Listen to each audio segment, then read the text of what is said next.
और पांडवों के जो 5 बच्चे हैं छोटे, उनके सिर को काट के ले गया था दुर्योधन को प्रसन्न करने के लिए। दुर्योधन देखने लगा, अरे ये तूने क्या किया, मेरे शत्रु तो पांडव थे, तुम्हें उसके बच्चों का सिर काटना है। अरे अश्वत्थामा, अरे हमने तो केवल एक अभिमन्यु को मारा था बच्चे को, तब उन्होंने भगवान श्री कृष्ण ने हमारी कौरव सेना 11 क्षौणी सेना का सर्वनाश कर दिया, और तूने तो 5 बच्चों की हत्या की है। अश्वत्थामा, भगवान श्री कृष्ण तुझको कैसा दंड देंगे ये कोई सोच नहीं सकता। और ऐसा हुआ भी, जब अश्वत्थामा को पकड़ करके कृष्ण और अर्जुन लाए हरि सभा में, हजारों लोग वहां, द्रौपदी रो रही है क्योंकि खग समझे खगी के भाषा, गोद का उजड़ना, संतान का जाना क्या दुख होता है ये आभास किया जा सकता है। किसी की गोद यदि सुनी हो जाए तो जरा उससे दुख को जरा कल्पना करके देखो, सोचो। आज द्रौपदी के 5 पुत्रों को अश्वत्थामा मारा होगा, और द्रौपदी के मन में कैसी आग लगी होगी।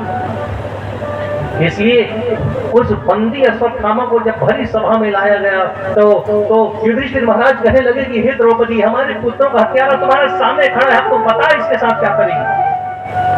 तो कहे तो इसका सिर काट दिया जाए, तो कहे तो इसको जिंदा जला के मार दिया जाए।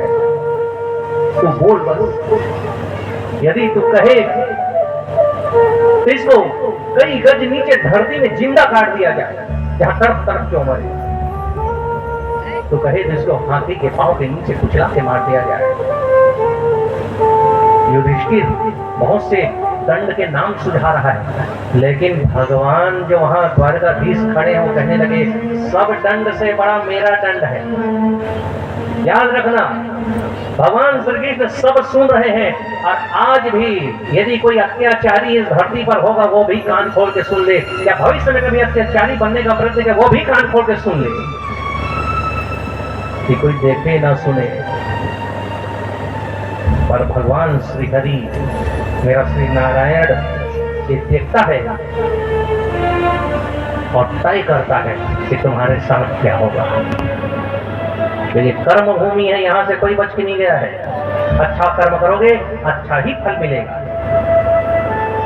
बुरा कर्म करने की सोचना भी मत। द्रौपदी कहने लगी, इसको जाने दीजिए, इसको छोड़ दीजिए। भीम करने लगा, पागल हो गई हो, अरे दुख में तू पागल हो गई है द्रौपदी, तुझको पता नहीं तू क्या बोली, तू उसको मार दे कहती तो समझते, तू उसको छोड़ बोली हो, क्या छोड़ना है? हाँ छोड़ दीजिए, छोड़ दीजिए, जाने दीजिए। अर्जुन कहने लगा, इतनी मुश्किल से पकड़ के हम लाए हैं, अरे तू छोड़ देगी, मैं नहीं छोड़ूंगा इसको,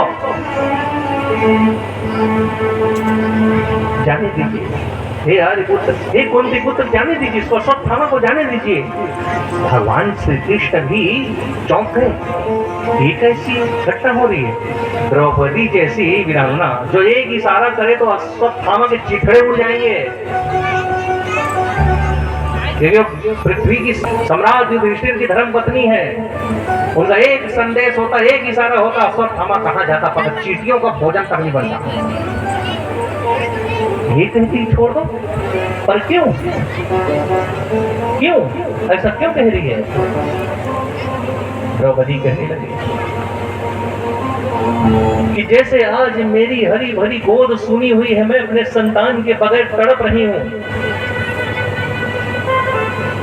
जैसे किसी गैया की बच्चिया उन्हीं के सामने काल कल्पित हो जाए और गैया उसी अपनी बच्चिया के वृद्ध शरीर के आसपास घूमती रहती है, मुख से शब्द निकालते हुए, रंभाते हुए। आज वही दशा मेरी है, और मैं नहीं चाहती कि ऐसी दशा फिर किसी माँ की हो, क्योंकि यदि अश्वत्थामा को हमने मार दिया तो उनकी माता जो दर्शक दीर्घा में बैठी है, कि जिसने अभी अभी अपने पति को खोया महाभारत के युद्ध में, तो मैं नहीं चाहती कि अब वो अपने पुत्र को भी खो देवे, क्योंकि उसका एकमात्र पुत्र है। सुखी बसे संसार सब, और दुखिया रहे न कोई। भगवान श्री कृष्ण ने जैसी ही द्रौपदी के मुख से ये बातें सुनी है, सूर्य महाराज की आंखों में भी नमी आ गई। कहने लगे, हे संतों, भगवान श्री कृष्ण